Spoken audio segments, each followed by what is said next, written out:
Pak Ganjar, pertanyaan ini terkait dengan kinerja Kementerian Pertahanan. Di sisi lain, Bapak juga waktu itu pernah memberikan penilaian atas kinerja penegakan hukum di Indonesia. Bapak beri skor 5 terkait dengan pertahanan. Berapa skor yang Bapak berikan atas kinerja Kementerian Pertahanan yang dipimpin oleh Bapak Prabowo? Silakan. Saya punya datanya dan kemudian akan saya sampaikan. Maka dalam perencanaan kita tidak boleh gonta-ganti. Kalau Bapak kasih persenjataan kepada saya yang tidak saya butuhkan, sudah saya siapkan museum untuk saya.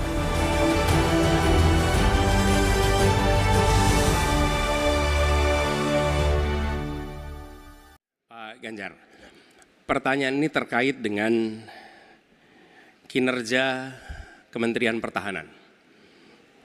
Ketika tadi kita bahas sama-sama situasi pertahanan kita, Bapak tadi membahas tentang bagaimana belanja alutsista, bagaimana rencana tentang minimum force itu bisa dicapai dan lain-lain. Bapak melakukan review itu. Nah, di sisi lain, Bapak juga waktu itu pernah memberikan penilaian atas kinerja penegakan hukum di Indonesia. Bapak beri skor 5 atas kinerja hukum di Indonesia. Pertanyaannya sekarang, terkait dengan pertahanan, berapa skor yang Bapak berikan atas kinerja Kementerian Pertahanan yang dipimpin oleh Bapak Prabowo? Silakan Pak Ganjar. 5 juga. Saya punya datanya dan kemudian akan saya sampaikan. Maka di meja saya sudah saya siapkan data satu persatu. Namun demikian Mas Anies, tentu saja ada yang ingin saya sampaikan dari apa yang tadi sudah saya utarakan. Ketika kemudian kita ingin membangun sistem pertahanan kita, maka dalam perencanaan kita tidak boleh gonta-ganti. Kita mesti ajak, mesti konsisten. Kedua, kita mesti mendengarkan betul-betul dari seluruh matra. Maka seluruh proses perencanaannya harus bottom up.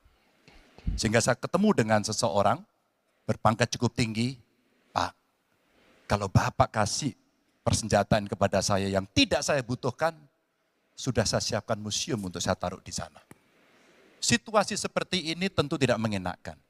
Tapi ini harus kita buka apapun kondisinya untuk perbaikan bangsa. Kritik otokritik itu menyehatkan. Tidak ada kok rasa dengki di hati saya. Yang ada adalah bagaimana rasa cinta tanah air ini mesti kita wujudkan. Agar kemudian kita betul-betul bisa menjadi negara kuat di banyak area dan kita berbicara di dunia internasional disegani. Bung Karno telah menyampaikan itu. Daulat politik itu wajib. Berdikari dalam bidang ekonomi mesti dituju. Dan kita punya kepribadian dalam kebudayaan. Sekarang daulat ekonomi pertahanan kita mesti kita tunjukkan. Maka ketika banyak perusahaan-perusahaan waktu itu yang sangat strategis dibikin, itu mimpi sejak dari lama pendiri bangsa agar kita menjadi negara kuat. Dan itulah yang sebenarnya kita-kita yang harus meneruskan itu. TNI, tentara kita, polisi kita, semua bekerja luar biasa di lapangan. Kita harus berikan rasa hormat dan terima kasih. Karena mereka mengerjakan hal-hal yang sulit, hal-hal yang berat. Tapi sisi kebijakan menurut saya lebih parah. Kenapa? Di era Pak SBY, kenaikan gaji terjadi 9 kali.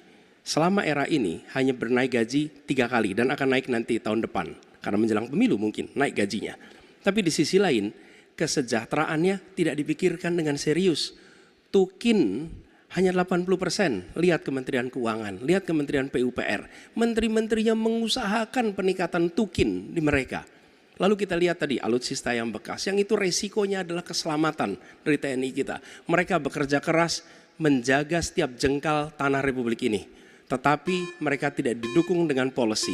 Karena itu menurut saya skornya justru di bawah 5 Mas Ganjar. Kalau 5 itu ketinggian Pak Ganjar. Mas Anies gak usah takut. Disebut aja angkanya berapa gitu loh. Kayak saya gitu loh. Jangan di bawah 5, sebut aja berapa. 11 Mas, dari 100. Oke.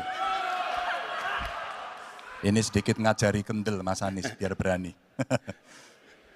Apa yang kemudian saya lakukan dari jawaban saya untuk membela para TNI kita? Saya bersama mereka. Saya mendengarkan, saya berkeliling Indonesia, saya mampir bertemu di rumah-rumah mereka, di asrama-asrama mereka. Maka kami tidak mau kalau kemudian mereka, mohon maaf, bertempur dan mati sia-sia. Saya tidak rela. Maka itulah yang saya bela. Maka perencanaan bottom up itu betul-betul sebuah perencanaan yang mereka inginkan, mereka harapkan, dan mereka bisa menggunakan dengan sangat efektif.